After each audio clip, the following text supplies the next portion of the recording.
the podcast Empowering People, a show dedicated to helping folks find their path to success. Sponsored by Hypnosis Works LLC and Realty MD. Your hosts, Dave Membrila and Martha Dabdoub. Take it away, folks.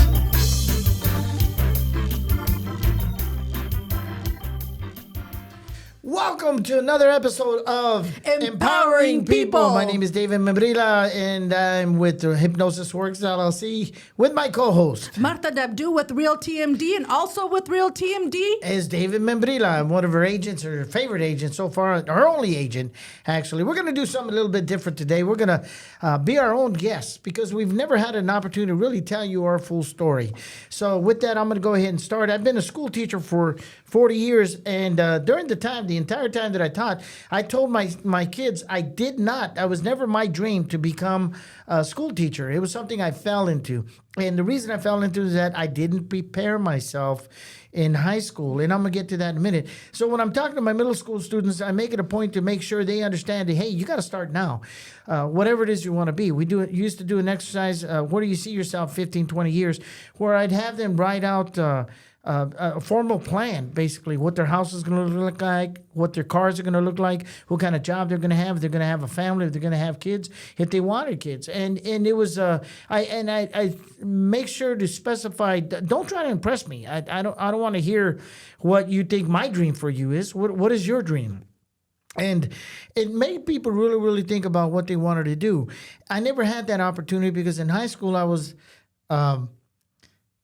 I had a girlfriend that took up a lot of my time, but a lot of my energy and time went into that. So I didn't really prepare myself for what I wanted to do. So when I was getting ready to graduate, I was called into the counselor's office, and he says, "What is it you want to do?" I said, "Well, I want to be a marine biologist," and because I like mammals, and I thought that'd be cool. So he looked at my science grades and my chemistry grades, and he says, "Hey, they're so grades. They're okay.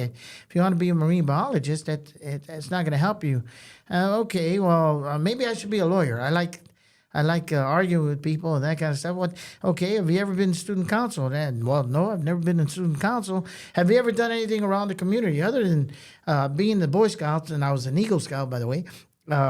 No, I haven't done anything like that. So he's looking at my report cards and my grades and all that. And he says, "Well, you have A's in band." And I was a sax player, and I enjoyed playing music. I was in jazz band and marching band, concert band, the whole thing. He said, "Why don't you go to college for music?" So I did. My idea was I was going to be a saxophone player on all these albums, but when I got to university, I found that there were other people that were better than me. And so I thought, wow, this is my competition. What else can I do? And I thought, okay, you know what? I'll go into teaching. I don't regret it because some of my favorite students have grown up to be some of my best friends and really, really good friends. And I'm one of them. She is one of my ex-students. Of all the students, she's one of them. No, she's Martha and I get along real well. Have a lot of fun for doing reals, but this. he was my choir teacher. And she was a great singer. But I tell that to the kids because I tell them I stumbled into it, didn't have any regrets.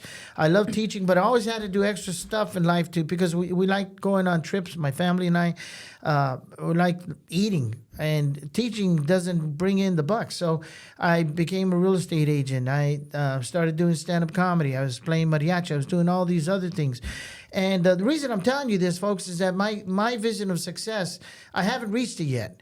I'm still trying to be successful. And this is what we want to get out to those empowering people. So with that, I'm going to turn it over to Martha, and I'm going to come back to mine as soon as she gets done with her portion. And so we're going to bounce back and forth. And then we're going to ask each other questions and drill each other. And see how that goes. Martha Dabdoub. Martha Dabdoub, where you're a pulse away. And I've known her a long time, and I just found out that the B is not pronounced in Dabdoub. And I always call her Martha Dabdoub. It's Dabdoub. So yeah. Forgive me for saying that. And Dabdoub is an Arabic last name. Is it really? And I also, so I have that bloodline, and I also have Japanese bloodline from my mother's grandfather. But I'm going to do a similar introduction like you did, Dave. I was born in Sonora, Guaymas, Mexico, and I graduated from Sunnyside High School. I've always been a go-getter. As far as I can remember, I had a near-death experience at 9 years old. I don't know if I shared that with you. And I saw the white light, and all I can remember telling God is, it's not my time to go. I want to be the student council president. So please give me a chance. So as far as I can remember, I was always a go-getter, big dreams. I grew up watching Charlie's Angels. That's where the criminal justice came out for me to be a Secret Service agent. I did go to school here and graduated from Sunnyside High School. I graduated from the University of Arizona with a bachelor's in business administration, minor in criminal justice. And I also have my master's in education and leadership. So I've enjoyed teaching a few classes, business classes, and helping people out.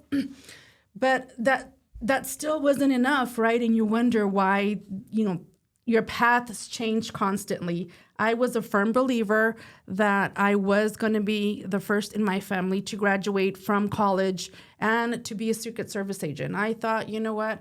I can catch and run after any criminal. And that's who I wanted to be. But unfortunately, I shared in my first show that wasn't possible. I was involved in a discrimination issue. And it took me into the business industry, where I've been as actually, I don't think you know this about me, but I went to Pima College and I worked in the talent search program, where I helped a lot of young kids from junior high to high school, exposing them to role models and mentors.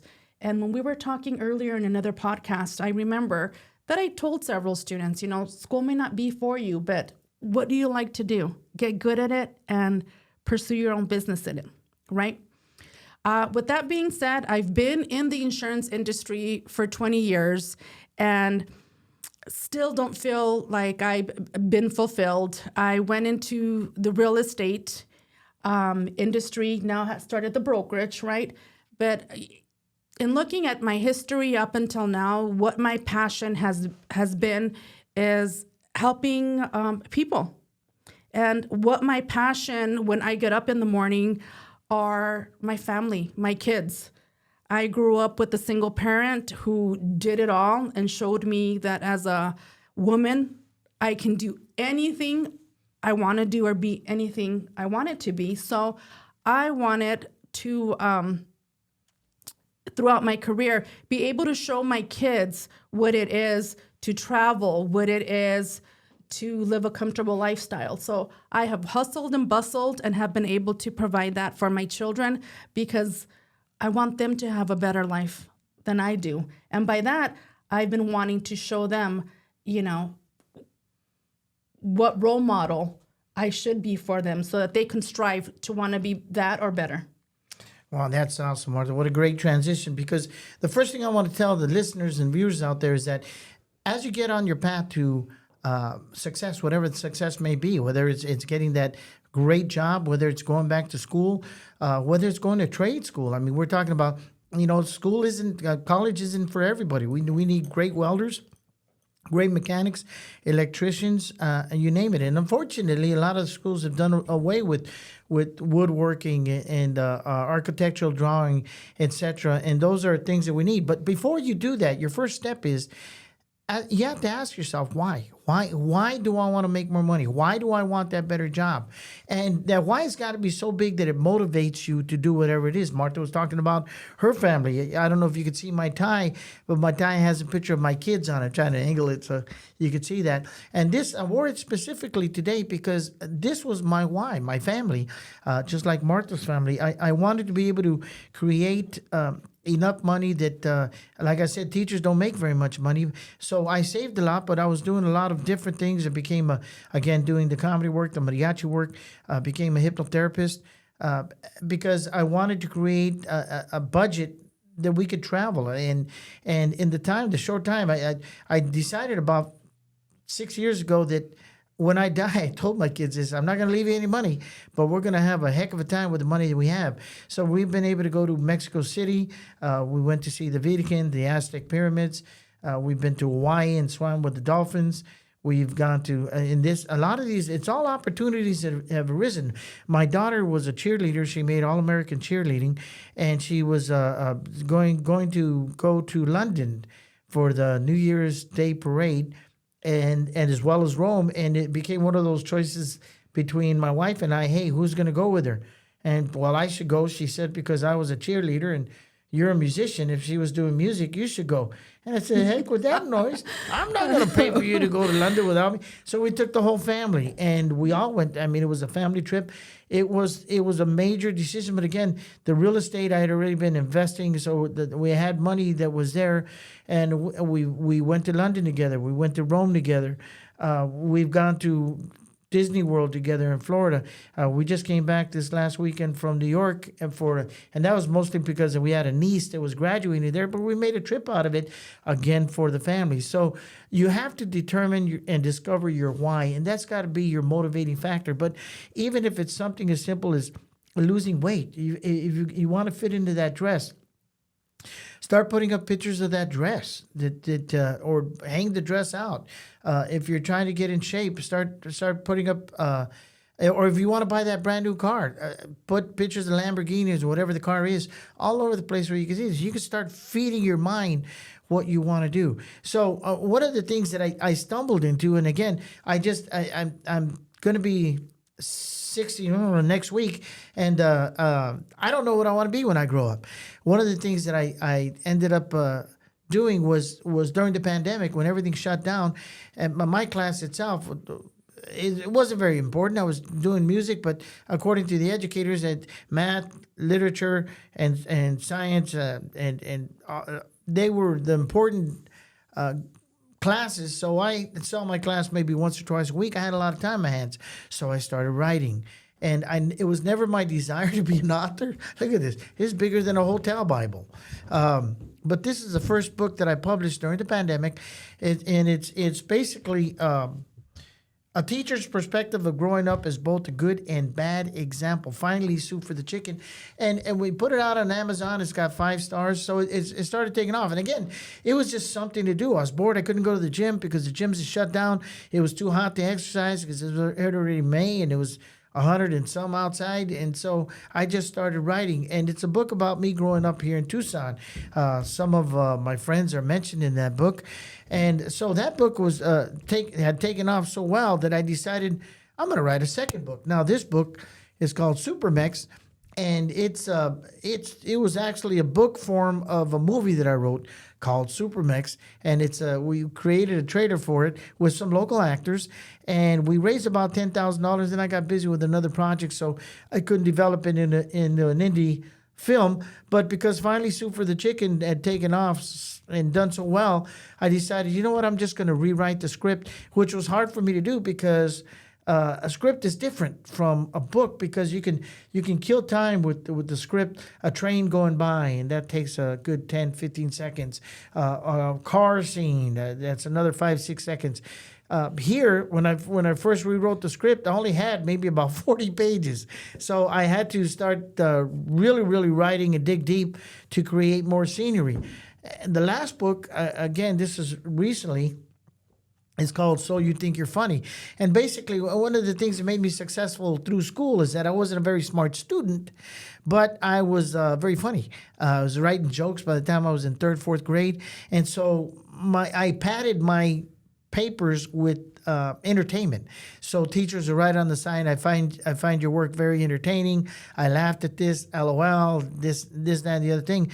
And so I wanted to teach other kids as well as adults, those who are public speakers or those that are just looking to be the life of the party, how to write a joke, how to write funny, what to look for in a joke. And all 3 of them are out on Amazon. I say that because, again, I never wanted to be an author. It was never a dream of mine. I never even thought twice about it, but I thought, why not? Let's give it a shot. And so one book led into another, which led into another. And now I'm working on actually 2 books at the same time. I'm working on a book called Empowering People, and to teach people how to step out on their own, to get out of the comfort zone and take a chance, take a risk. And a lot of it's going to involve some of the speakers that we have here. And it's kind of really cool. So I spent a lot of time in New York, waking up 2 hours, 3 hours before everybody else and writing. Just writing. So I'm engulfed in that. So again, my whole point is, if I can do it, you can do it. I mean, there's nothing special about me. Everything that I've done. I mean, being a hypnotherapist, being a teacher, being a real estate agent, being an investor. I mean, I had quite a few properties before the market crashed. I mean, it's something that I dabbled in, and it was profitable for me. And now being an author, so take a risk, take a chance, and that's my point to you. Go. Yeah, I completely understand. For me, as a woman business owner, right, I have to start off with discipline, meditation, and prayer as well, as we talked earlier in a podcast. I remember back in high school when there was a really well-known wrestling coach who indicated to me, you know what women are good for? And I was all like, for what? He's like, they're good for nothing. What they're good for is to be home barefoot and pregnant. And that really triggered me as a young gal in high school. But in the end, I realized that this coach, what he was trying to do was to do reverse psychology. I was like, listen, I can do anything a man can do. Challenge me. All right, you want to be challenged? And I said, yes, I want to be challenged. So he challenged me to run to San Javier Mission. And he's like, how many miles can you run? I could even barely run the mile on the track when we were at PE class. And I said, I can run whatever you want me to run. Well, I practiced for about a good four or 5 weeks. And as far as I got was 4 miles. The day came when I had to go to his house to run to San Javier Mission off 12th and Teton, if you're familiar with the area. And he's like, how many bottles of water do you want? And I said, 2. He pulls out 2 frozen bottles of water that are heavy. And all I kept praying was, Lord Jesus Christ, please let me not be a wuss and let me hang with his stride, right? So I did it. Next step was, do you want to learn how to weightlift? And I said, yep, I can do anything you can do. He goes, Martha, rain, sleet, or snow, you better be ready every time we go pick you up in the morning.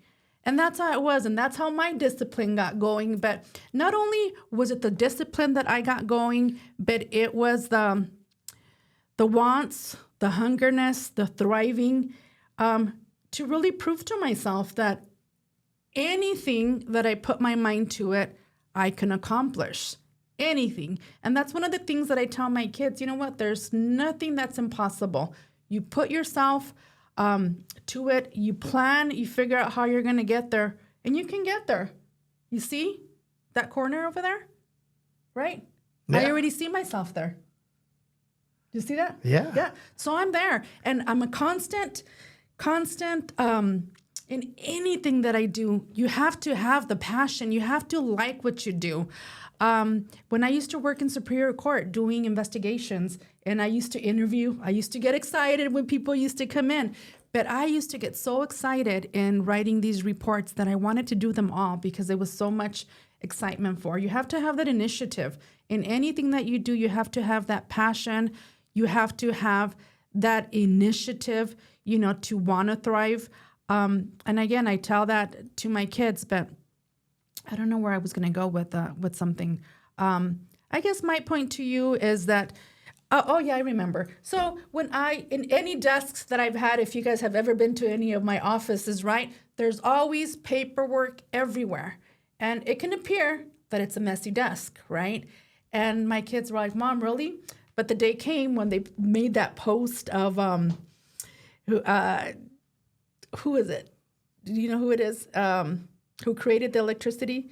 Albert Einstein. Oh. Is it Albert Einstein? No, he was the creator of relativity. Okay. Well, something similar to that. That indicated, if this is the environment that you work with, right? Thomas Edison. No, I think it was Albert Einstein. He did the light bulb. Thomas Edison. Something similar to that, but I think it was Albert Einstein. Anyhow, the point to that was that studies showed that people who had desks like that were very creative. And I get so excited, like, to set goals, to reach them, and to continue setting goals, especially in stuff you like. I went to the fair, the gem show, and I saw candles with stones and a nice scent. And I'm like, oh my God, I can have my own business of candles, right? So I'm a dreamer and I'm a goal setter. And there's a lot more for me to accomplish here. One of my next goals that I told my mom and my family that I wanted to do was to get my contractor's license and become a motivational speaker, because I find myself speaking to a lot of people, to students, to adults, to clients, and not to mention to my kids every single day, that there's no such thing as a free lunch, so you better get up and work at it.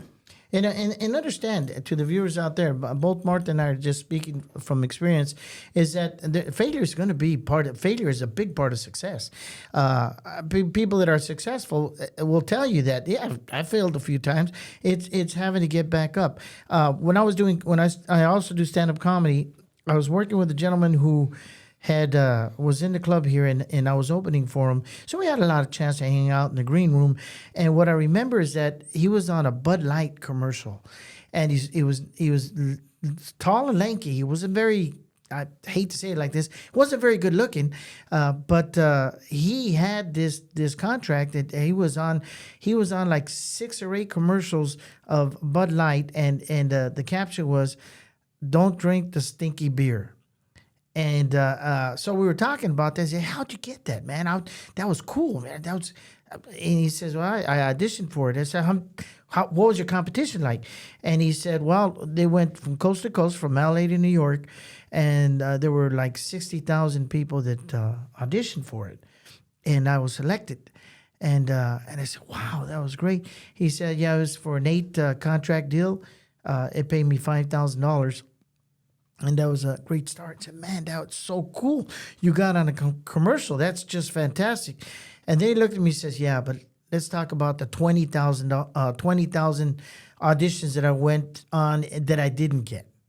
I said, "What do you mean?" He says, "Look, man, if you want to be in this business, whether it's comedy or acting, whatever it is, you've got to look failure in the eye and just take it dead on, because there's a lot of failure. There's a lot of disappointment. You know, you're hoping on a call back. You think you did great at this audition for a show, commercial, whatever it is, and you don't get it. So you just have to plan on fail. So that way, when you get that one phone call, hey, you got the spot, it's a delight. But if you mourn on your failures, then you might as well quit the business before you even get started. And that always stayed in my mind. This morning I was hearing on a podcast that I was listening to. They brought up Michael Jordan and how great Michael Jordan is, and his superstar. There's that movie that's out right now about Michael Jordan, and it's about 2 guys that took a chance on Michael Jordan because they saw something in him that inspired them to, hey, this is a guy that's going to do it. But Michael Jordan will also tell you, yeah, I mean, I won some basketball games, but I've missed over 9,000 shots. And nobody ever thinks about that. Nobody ever thinks about his failures. Babe Ruth, for the longest time, had the world record home run. Had the home run record. People don't know is that he also had the strikeout record, the most strikeouts, because baseball is a very negative sport when you think about it, because everything is based on the errors that you make or the runs that you hit in. But a lot of people strike out. Derek Jeter. I mean, all the big superstars, the guys you go see at these baseball games, strike out. Can you imagine if what they would be like if after they struck out, they just kind of, "Oh, woe is me," all the way to the dugout? You know, they wouldn't have the careers they have. So understand that anything you do that's going to create success, there's going to be failures.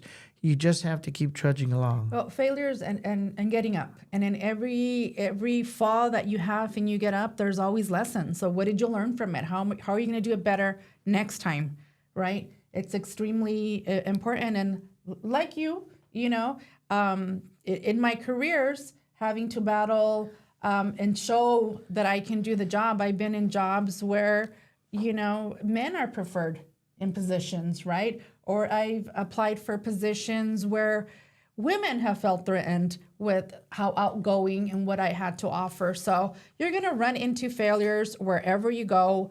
But again, you know, plan what you want to do it with passion, and execute a plan on how to get there. It's not going to be easy, but the end result and enjoying what you do is what's best. We talked about, you know, with Diego in an earlier podcast, right? He didn't want to work for somebody. You know, when you work for somebody, you have rules and guidelines you need to follow. When you have your own business, I tell my kid tells me, Mom, I can't wait. I can't wait to join you and do this business with you. And I'm like, kid, when you're your own entrepreneur and your own business owner, you work harder now because you're running your own show. So literally I work 24/7. I work the insurance office from Monday through Friday, but I do real estate 7 days a week. But I have a passion, and I've always had a passion to help people to be successful and to be a good person. Make no mistake about it. When you own a business, the business owns you. But you know what? It's your business. It's just like Martha and I are both in real estate, and I've talked to people, and they say, I'm not going to be able to buy a house. And they say, why not? Well, because I'll never buy a house. Well, what are you doing? Well, I'm renting. Well, guess what? You're buying a house. You're just buying it for somebody else. When you pay that rent goes into somebody else's pocket. It doesn't go into yours. When you have a house, there are certain things you can write off. When you have a rental, you can write off some of the repairs. That's where investing in all it's in your favor. When you're renting, you're basically, you might as well just throw that money out the window, because it's like leasing a car. At least the car is yours when you out front buy it. When you lease it, yeah, you can take it in for certain maintenance. You get all that stuff free, but you don't own the car.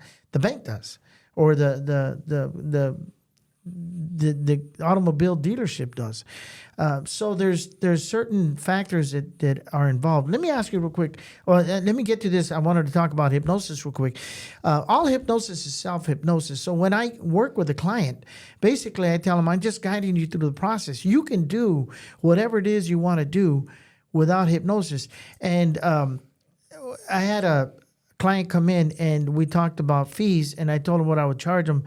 And they said, oh, heck. And I listened to their story, and they said, oh, heck no, I'm not going to do that. I'm going to lose weight on my own and this and that. And I saw them about 3-4 months later. They dropped a good 20, 25 pounds. And they ran into me. See, I did it without your services. I said, no, you didn't. I hypnotized you. So what do you mean?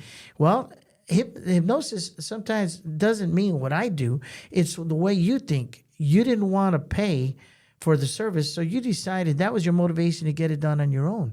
Now pay me.